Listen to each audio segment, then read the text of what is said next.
अस्सलाम वालेकुम नाज़रीन, अताउर रहमान आपकी खिदमत में हाज़िर हूँ। इस वक्त कराची कंपनी के में मौजूद हूँ और अब आपको बताऊँ कि यहाँ पर जो है पाकिस्तान तहरीक इंसाफ की जानिब से पूरी रात भर कहा गया कि टाइम देंगे और 4:30 बजे उन्होंने टाइम दिया कि हमने कराची कंपनी में जो मेन मरकज़ G9 का वहाँ पे एहतजाज करना है।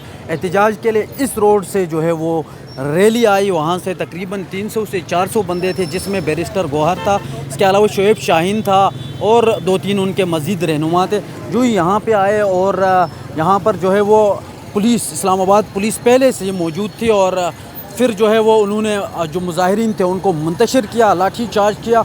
उस पर तकरीबन 3 जो कारकुनान हैं उनको गिरफ़्तार भी किया गया। और इसके साथ साथ ये आप मेरे अक़ब में इस साइड पे अगर मेरा कैमरामैन आपको दिखा सके, यह आप देख सकते हैं पुलिस की गाड़ी और पुलिस की भारी नफरी यहाँ पीछे भी मौजूद है। और इसके साथ साथ उस साइड पे भी जो है वो पुलिस की एक बड़ी तादाद मौजूद है।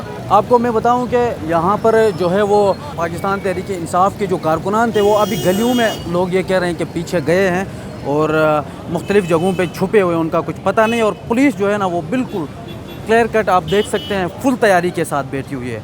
तो यहाँ कोई भी आएगा तो पुलिस ने कहा है कि उसकी खैर नहीं है, चूँकि दफ़ा 144 पहले से ही इस्लामाबाद में नाफिज किया गया था। तो ये अभी तक के ताज़ा तरीन मनाजिर है जी।